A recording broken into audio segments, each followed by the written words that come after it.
Franklin D. Roosevelt once said, "Real estate cannot be lost or stolen, nor can it be carried away. Purchased with common sense, paid for in full, and managed with reasonable care, it's about the safest investment in the world." And real estate is what we do. This is the Realtors Radio Network.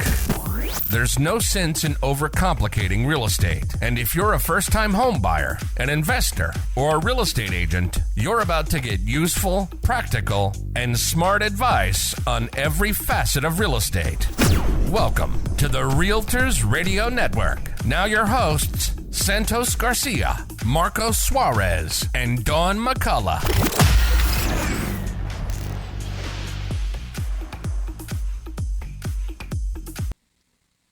Hi, and welcome back to another episode of Realtors Radio Network. Back with another interview. Dawn, Marcos, how you guys doing today? Doing well. Excellent. Yes. Awesome. So, who do we have for today? Today we have our lovely Melissa Greenwald. She is going to be telling us a little bit about herself, her career, and we'll just have a few laughs along the way. Absolutely. Hello. How are you guys doing today? Excellent. So happy to have you here. Yes. Thrilled to be here. Thanks for making the trip up. I know you're a beach person now. Yes, I've moved to Toms River, and it's a nice long ride up here now. Ooh. It's we'll make it worth it. We'll have a good time. Fantastic. I'm looking forward to it. So we always like to start off with asking, our guests how they got into real estate.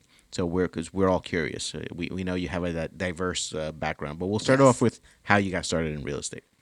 Well, that's a really long answer. Okay. So I hope we have some time. Well, we can start. Well, actually, you have a pretty unique story that led you into real estate. So maybe we can talk a little bit about the before. Well, we'll ask that also. Okay.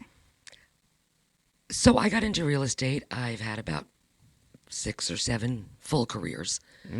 But my last, I owned a bar right in Clifton, and called the Harp and Bard, an Irish pub.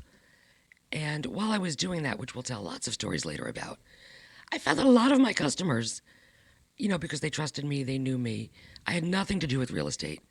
But when they were looking for apartments, their first houses, they'd come to me and we'd look on Zillow, which, we hate to do that now, but we look at that. And I would help them. And I would really just assist them, looking at contracts with them, going to see the houses with them, and just really help them. And I realized I really loved what I was doing. I loved looking at the houses with them. I loved helping them. I loved making sure that they were getting into the right situation. So as time went on, I knew I couldn't be in the bar business forever. The hours are really long. I couldn't be up till 3 a.m. forever. So I said I needed to find something I would do when that part of my life stopped. So that's when I went to real estate school. And as soon as I did that, I realized that was a passion I had just as much as what I was doing now. Wow. And it brought me into the real estate life. I started doing it part-time while I still had the restaurant. And as soon as I sold it, I was doing it full-time. And it really was such a great transition from going from the restaurant business to real estate. Fantastic. Wow. We always we're curious about that part, obviously, because you met a lot of people during your bar days, right? Yes, I did. And it does come in handy. Your previous. We always tell people, listen, keep in touch with your previous life. You're right. The people that you've met, because those people will turn into clients in this career. Yes, and I was very lucky because I have a huge client base. Right. Just on what I did before. I did that for about 20 years. So 20 years of 7 days a week meeting people. Wow. It really is a great transition into real estate. Sure, and still that just serving people, you're used to that. Yes. Right, just different hours. You're not up till 3 o'clock in the morning. I'm up a lot earlier in the morning now, but I'm not up so late. Right. Bedtime's around 10 o'clock now. It's a great transition. Wow, that's amazing. Okay. That is amazing. What do you feel sets you apart from other realtors? I think my experience in dealing with people and how I've dealt with people. And look, what I did before, my whole goal was to make people happy, make them enjoy their experience. And it was only for a few hours at a time.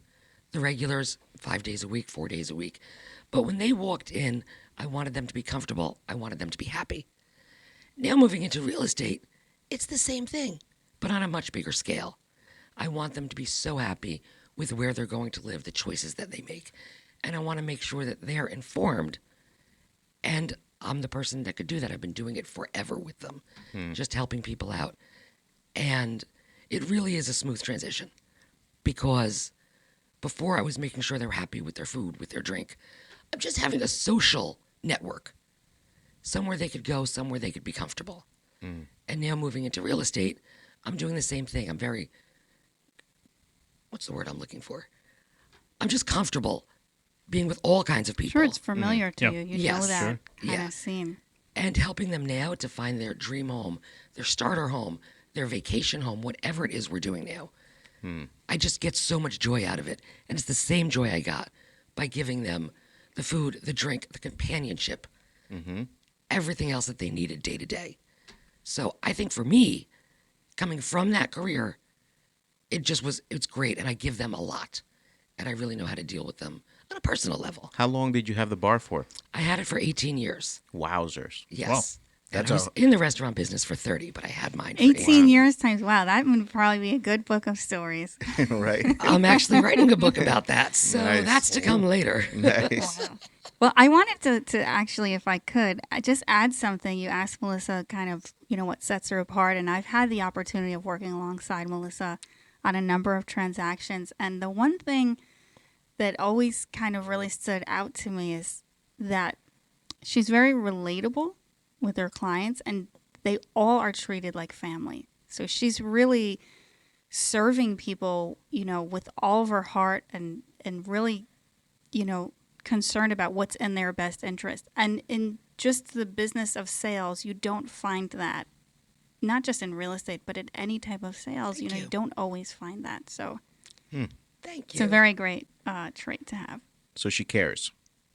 She does. It's important because people want to know that you care about them, and that's one of the big, the big factors in getting in building trust and building relationships is people have to know that you care about them, and clearly it shows. So they say what? They don't care how much you know until they know how much you care. Right. And it's true. And look, in this business, I think they need to know it's not about the money. It's not about the commission. That's a bonus. Obviously, we're here to work. We're all here to work. Sure. Right. But if they're not happy, they're not coming back. And that, again, brings me back to the bar business. I would rather my customers that would come in 4 days a week because they liked being there. They didn't spend the most money. You added up throughout the years. Sure, they did. Right. Instead of the big parties, but I made sure those people want to come back. Of course. And I'm doing that the same with real estate. You might be, and I just dealt with this recently, a client that I had that was renting, and I got them their rental house. And 2 years later, they were right back ready to buy a house. Look at that. Repeat So, business. Yeah, and it's just about they knew how much I cared when it was just a rental. Sure. And I put that same, if not more, when they were buying a house. And that's really what my goal is, to make people want to work with me. And I really, as you said, I do treat them like family. We spend so much time with them. Of course. And what they're doing, this isn't a paycheck. This isn't about how much money we're making. We're letting somebody have this life where they're comfortable and they're happy. And I don't think we could do anything more than give them the best of us. Of course. I love it. Yeah. Very well said. That's very Thank you. well said. Yeah. Thank you. So, we know you're a realtor. You're dedicated. Do you have any careers? Anything you do? Any careers? Any hobbies that? Well, I do. I actually just started, I like solving problems. And if I see a problem, I want to solve it. Sometimes I try to solve it before the problem exists, which gets a little confusing. But, as realtors, we all love giving closing gifts. We like our realtor swag. But when we're ordering through companies, sometimes we have to order so much. And we spend a lot of money on shipping and handling and hoping that it comes on time. So, bulk or minimums or things yes, like that. the minimums, if, I want a keychain to give to my client, I don't want 500 of them. Yes. So if I buy 500, that's just another drawer full of stuff that's sitting there doing Right. nothing. Right. Now, that could be a motivation for you to close 500 deals. Well, I was thinking about that Listen. too, but But see, here's the good part. I can now make them myself. Nice. So what That's I've better. started is a new business, just really beginning it. And I'm making cutting boards and tumblers and keychains. I'll be doing glass etching, etching bottles, everything for clients that we as a group, especially in United, because this is where I'm focusing right now. Dawn, if you had a closing in 2 weeks and you're like, oh my God, I need to get them something, you call me, I can make one. Sure. I can make a cutting board. I could deliver it to you. We're not shipping, we're not handling. I'm going to do it at such a reduced cost because it's about us. Right. I love it. You know, and I just want to make it easier. The problems that I've had trying to get merch, I want to make it easier for all of us. So, you know, today I'll be showing you guys a few things. And like I said, things like this tumbler, I make dreams come true, #real estate. Awesome. Awesome. You can show it to the camera right Yeah. there for the ones watching the video. There it is.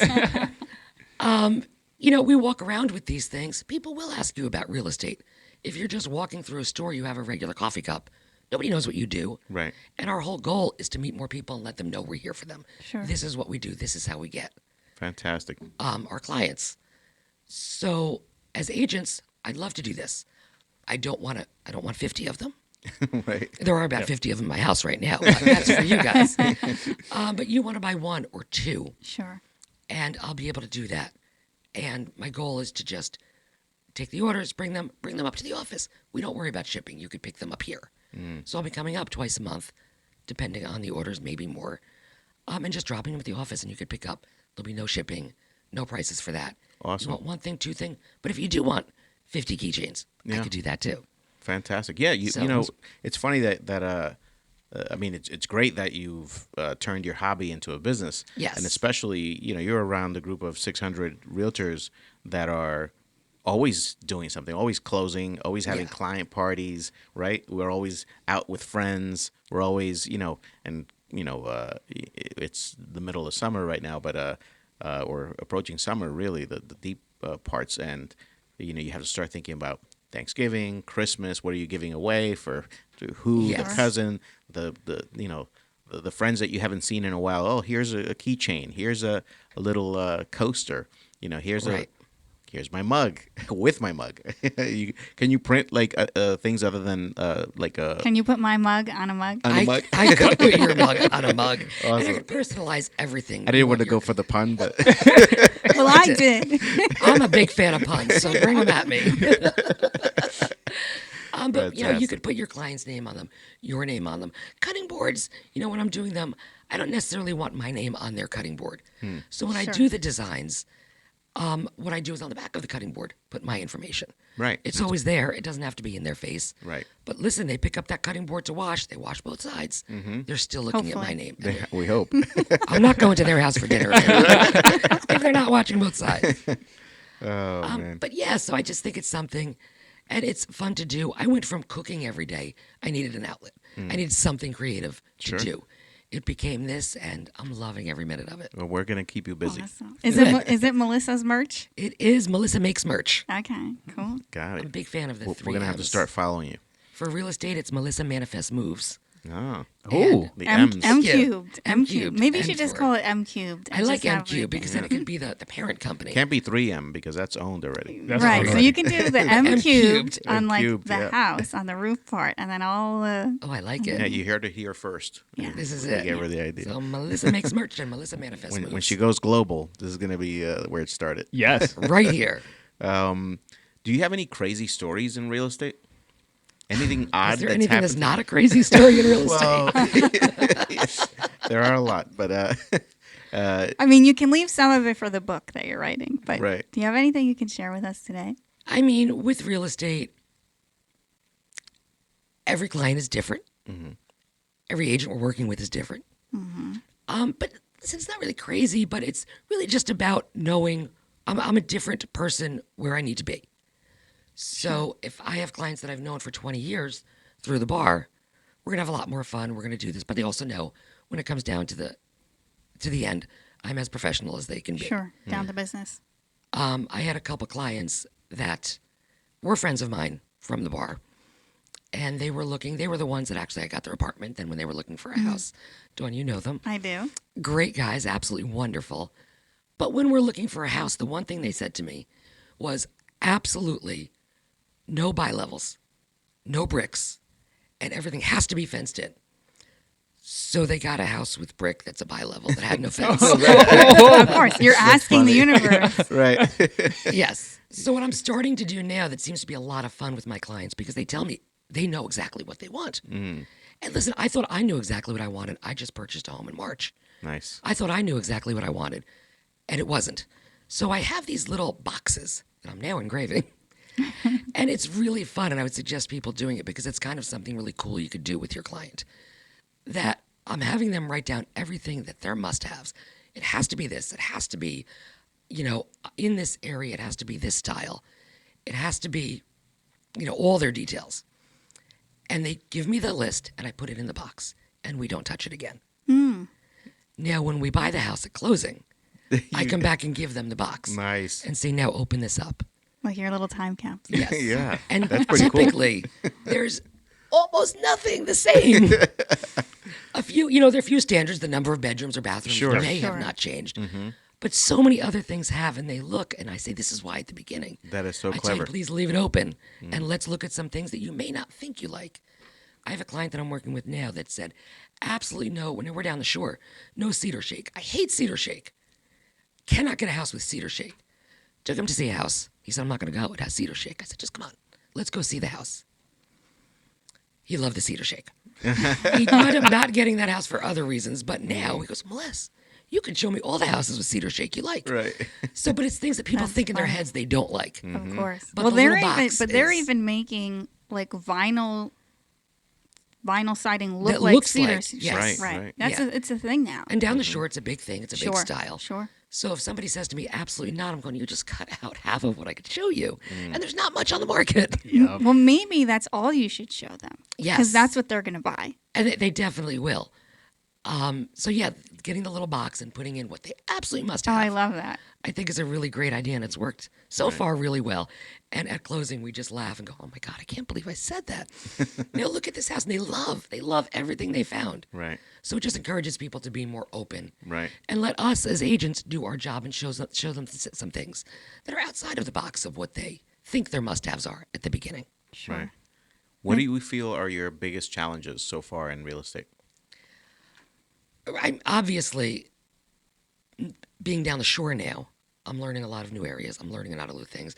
I know just about everything about flood zones you could know right now. Yeah.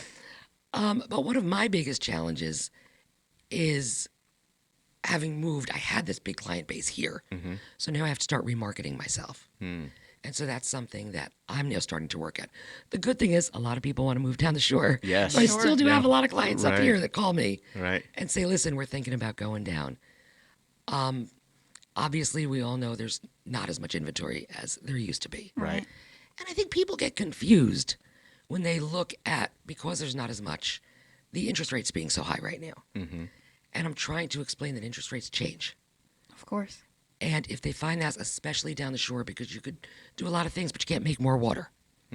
So if they want waterfront, right now, prices are decent. Interest rate is high.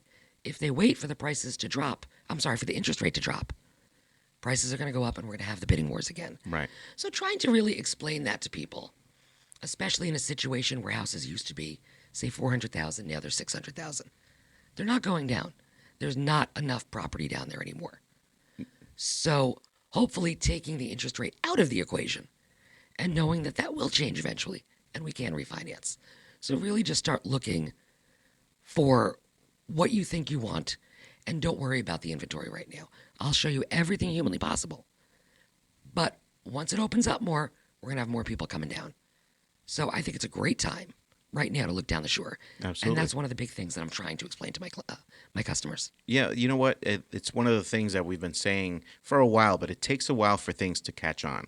You know, it's like I have a cousin of mine used to work in the music industry, and they actually used to do these surveys and keep these special devices, almost like what Sirius does, where you can have Sirius, XM running in your car if you have that little device. They used to have these devices where they would keep track of how many times a certain song played in your car.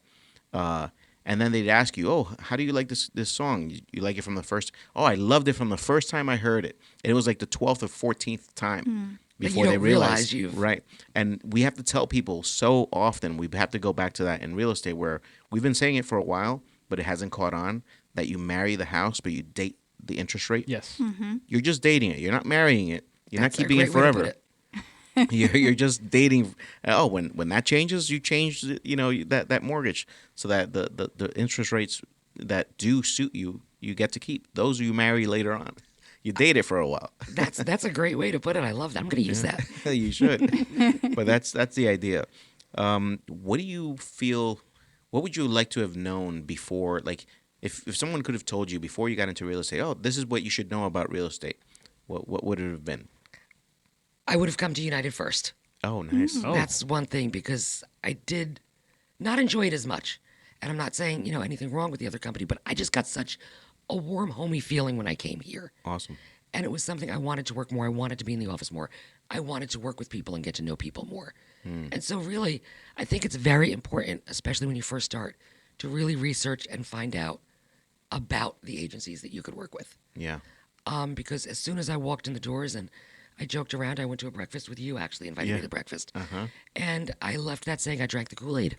I'm coming to United. Like that day, I knew. Did he bite you? I just... But I knew, and I think the most important thing coming out is to really, really find out as much as you can about where you're going to go. Awesome. Which flavor Yeah. Kool-Aid was it? It was red Kool-Aid with fruit punch. Right. Is there any other kind? There's red and there's grape. I mean, I that's think it. there's a That's blue. it. No, I think there's a blue one, or like a. Is That's there? blue a raspberry. Sealy Raspberries one. aren't blue. It freaks me out. Right. I don't know where the blue raspberry came from. Right. I won't drink it. Right. Oh man, That's great. that's fantastic.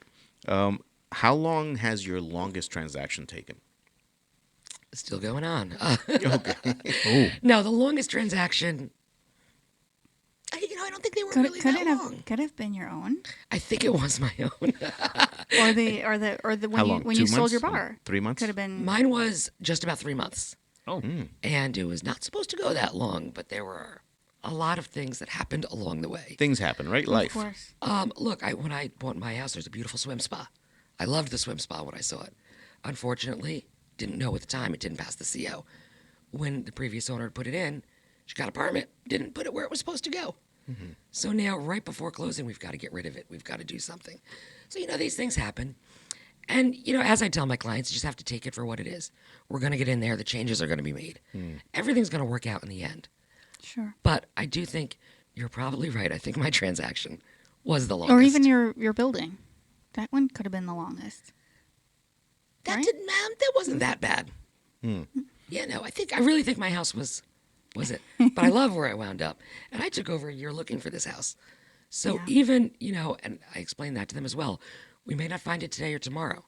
I had the luxury of not having to move at a certain time. But if you don't have to wait until that house, I like to say, speaks to you.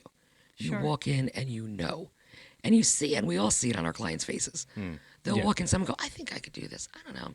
I don't like really this, but I think I could take this house. This is not the house for them. But when they walk in and you see, they don't even say anything most of the times. Right. And you see that they feel at home. I waited for that feeling, and I'm so glad I did. And I think it's something we really need to reiterate to people, that they know when they walk in. And I changed a ton of things. It wasn't everything about the house. It was the feeling going into the house. Sure. And I'm glad I did it. And I really think people need to realize that. I always say, like, stray cats or stray animals find you. Your house finds you as well. You walk in and that house speaks to you. It's yours. So along that line, what advice would you give a first-time home buyer? The very first home, what would you tell them to? To really wait, take your time, and like I said, let the house speak to you. Don't rush into something that your mother thinks you should have, your father thinks you should have. Do you know that there's a name for that team, right? There is. I know you've said it, and I don't recall that's what it the, is. Yeah, that's the sale prevention team. That's a self-prevention. It definitely is. They And always listen, talk- parents have great advice, but I think Wonderful advice. I think what happens is when you take advice from a person, whether it's your parents or your uncle or whoever it is, that maybe hasn't purchased a home in the last 3 decades or more, Right. It's just much different. I remember showing a home to one of my clients that literally this was their home. I knew from the minute they walked in the door. And this was many years ago. The house was like $400,000. It was gorgeous. Primary bedroom suite, everything they wanted. And they just wanted to bring the parents. And the parents said, $400,000? We paid like $70,000. How could you even think about paying $400,000? And so they backed out of the house and they bought something that was just, I actually felt even bad selling it to them because I knew that they were crushed. They were buying the house that they didn't even want because it's the house their parents said that would be suitable for them. And they ended up paying more for a house that they had to renovate and put on. Anyway, so it was the sale prevention team at its best. Yes. Look, if somebody's ready to buy a house and they're financially able to buy a house, they need to trust themselves. Right. Sure. And not listen to everybody else. Right. And I think that's the biggest thing, going back to the question, that I would tell them is just trust yourself. Trust your instincts. I'm here to guide you along. I'm going to show you some things maybe you didn't know. Mm-hmm. But trust your own instincts on what you think you need. Sure. Yeah, at the end of the day, you're the one paying the mortgage. Exactly. Your parents aren't coming in. Maybe they are. Hey, listen, If they are, by all means. They are. If they're I'll making take payments. all the advice in the world. If anybody wants to make my mortgage payments, you can make the decision. I'll put that Yeah. out there right now. I will move. Me too. If somebody will take over the payments. You pick the house. Exactly. That's like when you I'll go make to it the mine. bank. That's like, it reminded me of when you go to the bank and they say, "Oh, well, is this your account?" Like, listen, if somebody's trying to put money into my account and it's not me, And let you them. stop them? Yeah, Like, don't just- stop. what are you doing here? Let anybody put it Right, in. right. But Sure. yeah, if they're not making the mortgage payment, then they- Advice is not needed. no. Do you have a real estate nickname? We've been asking that lately. Do you have a real estate nickname? Has anyone given one to you, or No, I don't No? think so. All right. No, actually, I think you do. I think Oh, you do. So what is it? One that I don't know about. You're right. No, so what? Dawn I, always what I- seems to right, Santos. So I didn't She's make been up working the overtime. nickname. No, I didn't make the nickname, but on the bar side of it, you were like the bar mom, right? Yes. Right, and I think you're the Oh, real okay. estate mom. The You real know, estate you're mom. kind of the person that you have almost. I don't want to say all your clients are from your bar, but you have a good following, or at Yes. least referral business. Those are her from bar that. babies. So those are her bar babies. Yeah. I do still bar get, baby. Oh, that was so I get calls and cards on Mother's Day still from my. Oh, look at that. Because I was bar mom. I think you're the bar mom. You're the real estate mom. I think that's like your that. kind of I was back always to just the a M's. cat mom. We're Now I back. like this. We're back to the M's. Right. Right, keep going back to the M's. I love it. Barmaid. Bar mom. Don't call me a maid. No. Bar mom. I think that's your real estate nickname. Yeah. You're the real estate mom. I like The it. real estate mom. All And right. a lot of my clients are younger and are first-time home Sure. buyers. Oh. So I love guiding them along. So I kind of like that nickname. I'm going to stick with that one. You're welcome. Yeah. Thank you. I like it. Do you have any real estate apps that you use? What's your favorite, if you have any? Could be Instagram, could be Facebook, could be. Yep. Yeah, I mean, I pretty much do everything on Facebook, a little bit of Instagram. I'm just getting on Threads. I don't understand it yet. Okay. Yeah, that literally just came out like Yes, what, 2 the other days day. ago? So I was online going, okay, how do I do this? What is that? Thread. Threads. It's like it's a version of Twitter. It's the Instagram attachment. Yeah. Have you used it? No. It's I'm only trying it's to only get 2 stuff days on. old. That's It the only came out 2 days ago. antisocial part of me. That's right. They're I trying to did it at the compete with- beginning. Trying to Threads. compete with Twitter. I think they said even if only 10% of Instagram users use Threads, they'd beat Twitter by I don't know how many millions. Oh, wow. Yeah, no, Wow. I think it's going to be the next big Yeah. social media platform. It might be, yeah. We might have to start researching that, get on it. Yeah. If you were not a realtor and you can't say bar, what other type of work would you do? Well, like I said, I've done a whole bunch of other jobs. I've had other careers. Like what? Yeah, tell us. Yeah. I was a stand-up comedian for a while. What? Well, that explains a few things. Yeah, you are funny. No one can be around you without laughing, which Yeah. I love. Appreciate that. I secretly hang around you just because Because she's just funny. because I There need was to a be reason. happy. She's funny. You are funny. So tell us about that. How long did you do that for? Well, I started in college on a dare. I just did like an open mic night. And it was fun. And I just really, I told a lot of stories. Everything that I did in comedy was real life. So after I got out of college, I was bartending. You know, I had this college degree in sociology. I started looking for a job, and they didn't pay very well back then. So I started bartending and made 2x, 3 times the money. I said, okay, this is what I'm going to do. Right. But now, as I'm doing that, I'm in an apartment. I have roommates. I won't even go into the dating life because that was a mess. But, you know, we bills to pay. Money wasn't great, better than what I would have made, but still. So when you're in a situation where you're dating some strange people, you have a job that you have to work till 3 o'clock in the morning, your friends are all just the same as you, and, you know, money is tight. So there's a lot of problems. They're funny. So I started going into the city. I took a comedy class, actually. I love school. Anything that you could give me that has school attached to it, I'll do it. So I found a comedy class. I said, well, a class, I'll go to school at the new school in Manhattan. And I took the class. And I think 2 or 3 weeks in, the comedian that was teaching it said, Melissa, I don't know why you're here. Everybody else, I'm teaching them how to work stuff out. And you're just telling stories. How did you write these? I said, write them. I live them. I'm not writing stories. I'm telling you guys what's happening. And I wound up going out, and every weekend or weekdays, I was in the city till 1, 2 o'clock in the morning, going from club to club, trying to get to open mic nights. And I wound up starting to get paid a little bit for it. And I was at the Comic Strip Live in Manhattan. And we were doing a Tuesday night. And there were a few of us signed on to do it. And the club owner came to me and said, listen, Adam Sandler's here tonight. He's working out new material. We would like you to open for him. Nice. Wow. And I said, no, you're kidding me. Adam Sandler. No way. So I actually met with him before I went on. He was out in the bar room just writing some stuff, working on some new things. I said, Adam, my name's Melissa. I'm opening up for you. And he looked at me and said, well, I hope you're not too funny because I'm not sure about my material. And I said, well, yeah, I'm going to be really funny. So I actually did my show, and it was a great show. Awesome. I can honestly say I was never heckled. I was never booed. Awesome. So Wow. right there, Yeah. I was doing well. After the show, Adam came to me, and he's like, listen, I think you're really funny. I think you've got a great stage presence. And again, he goes, how do you write these stories? And I said, Adam, I live them. He goes, oh, I don't know if I should feel bad for you. Fantastic. After that, I started getting some more, and then I got accepted to culinary school. Oh, So I had to decide, am I going to stick with comedy that could go well, but not really sure? right. Or go to more of the sure thing? And I wound up going to culinary school, and I'm glad I did because I had the experience of doing it. Right.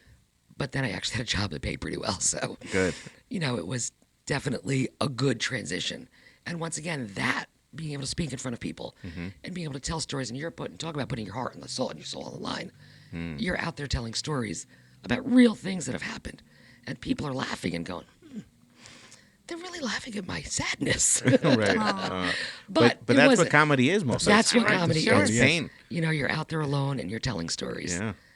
But it helped me so much in everything else Cool. that I chose to do. Well, we've come to this section that we call rapid fire in the show. Oh, goodness. We'd gotten away from it a little bit, but we do like to ask, Dunkin' or Starbucks? Starbucks. Starbucks. Lunch in the car or restaurant? Restaurant. Go-to lunch food? Ham and Swiss on rye. Okay. Favorite vacation spot?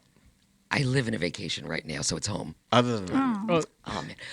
Every summer growing up, I went to Lake George, Rogers Rock campgrounds, camping every summer with my whole family. Look at So that. that would be. Very nice. Favorite town in Jersey? I'm going to go with Tom's River. Okay. Okay. All right. We'll let you cheat on that one. 'Cause All right, I know thanks. you live there. So one question that we didn't get to, but I'd like to leave towards the end, is which towns do you service? This way our audience can know exactly. You know, you mentioned Tom's River earlier, but is that Yes. the only town that you work in? Or No, right now I'm working all through Ocean and Monmouth County. okay, I'm also still up in Passaic County. So I do have clients that I'm working with now that are looking in Clifton. They're looking in Fairlawn. I have somebody that's going to be looking in Kearney. So I'm still, because I have that connection up here, I will always keep, all my clients up here and stay. I like to stay with Passaic County, Morris County. Not as far into Bergen County, but, I'll be there if I have to. For me, one of the reasons I chose to move where I did was it's an hour 20 minutes, so I could still come up and really give great service to my clients that are in North Jersey. Perfect. Without losing them. Awesome. So we're talking exit 153 down to maybe 72. Got it. Okay, it's a big area, but Sure. Yes. but you can handle it. We believe in you. Well, thank you. The last question. We won't keep you too much longer. Where can the general public find you on social media? They could find me at Melissa Greenwald on Facebook. On Instagram, Greenwald_Melissa. Got it. And I'm working on a website right now, so that's to come. Nice. And same for the for your new business. My new business, I will be rolling out a new Instagram account. M cubed. M-Cubed, I think is what it's going to be called. Might have to be. So we're working on that as soon as I do that. And right now, like I said, I'm keeping it real estate oriented. Okay. But obviously, if somebody else wants something done, I'm here. And if I could do it, I'm your girl. I'll take care of it. Awesome. Cool. Well, thanks for stopping by. Thanks for being such a great guest and making us all laugh. And now Thank you. now we know why she can make people laugh. She's a secret comedian. Yes. Not so much of a secret anymore. Right. All righty, Melissa. Thank you so much for being here. Thank you. This is Realtors Radio Network signing off. Keep an ear out for the next episode of the Realtors Radio Network, where Santos Garcia, Marcos Suarez, and Dawn McCullough share their wealth of real estate knowledge. We hope you've enjoyed the show. Make sure to like, rate, review, and share. Find us on social media at Realtors Radio Network. See you next time on the Realtors Radio Network.